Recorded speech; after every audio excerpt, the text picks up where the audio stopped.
बुढ़ापा भाग 2 एक इमोशनल कहानी।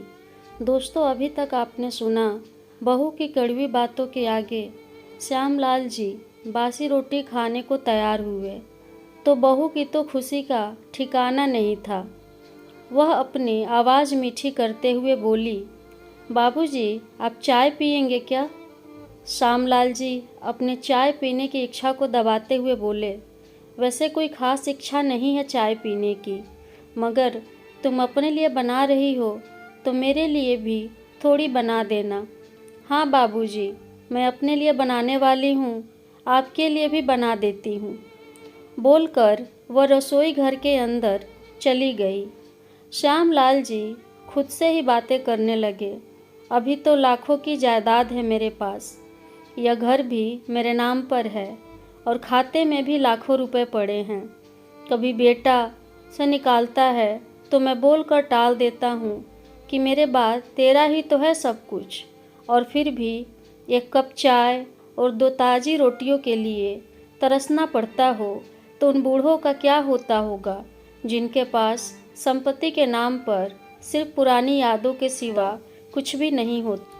उर्मिला को याद करके श्यामलाल की आंखों में आंसू आने लगे और धीरे से गालों पर सरकने लगे। उर्मिला के होते हुए उन्होंने घर का कोई भी काम नहीं किया था। आर्थिक जवाबदारी के अलावा उनकी और कोई जवाबदारी नहीं थी। उनके व्यापार ने भी उन्हें अच्छा साथ दिया था। वह भी उर्मिला से बहुत प्यार करते थे, लेकिन कभी जता या बता नहीं पाए। वह यह सच्चे दिल से मानते थे कि उर्मिला उनकी किसी पूर्व जन्मों के पुण्य का फल है, लेकिन जिंदगी की भाग दौड़ में वह उर्मिला की मन की इच्छाएं पूरी कर ना सके। उन्हें वैष्णो देवी जाना था, लेकिन हर बार वह यात्रा अगले साल के लिए पोस्टपोन्ड हो जाती। घर बार और संसार की जिम्मेदारियां संभालते संभालते कब उनकी इच्छाएं उन्हीं के साथ चली गईं, पता ही नहीं चला। श्यामलाल जी ने देखा उनके पोता और पोती दोनों ही स्कूल से आ गए थे। दोनों ने अपना बस्ता सोफे पर फेंका और दादाजी की तरफ दौड़कर उनके गले लगते हुए कहने लगे, चलिए ना दादाजी, खेलने चलते हैं।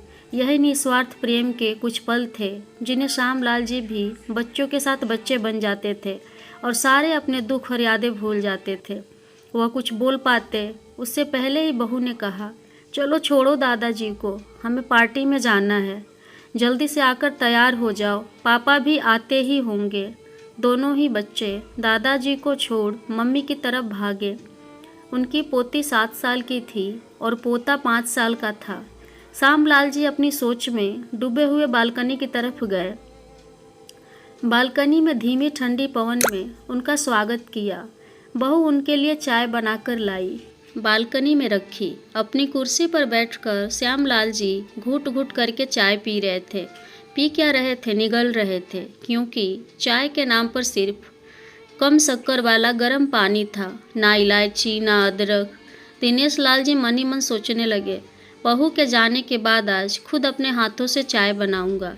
इलायची, अदरक और थोड़ी सी ज़्यादा शक्कर डालकर उसके साथ रोटियां खा लूँगा। रोटियों की याद आते ही उनका मुंह फिर खट्टा हो गया। चाय खत्म होने पर खाली कप लेकर वह किचन में रखने गए तो वहां देखा कि बहू और बच्चों का कप धुला पड़ा था। उन्होंने भी अपना कप धोकर रख दिया और अपनी डायरी लेकर बालकनी में आ गए। बालकनी में बैठे बैठे उनकी नज़र सूखी हुई तुलसी के पौधे पर गई। उन्होंने एक लोटा पानी लाकर उसमें डाल दिया। कुछ मिनटों बाद ध्यान से देखने पर उन्हें पता चला कि सूखे हुए तुलसी के पत्ते में नई कूपले जैसे मुस्कुरा रही हो। दोस्तों, इससे आगे की कहानी आपको कहानी के अगले भाग में मिलेगा। तब तक खुश रहिए, खुशियाँ बांटते रहिए और अपने से बड़ों का सम्मान करते रहिए। आपका बहुत बहुत धन्यवाद।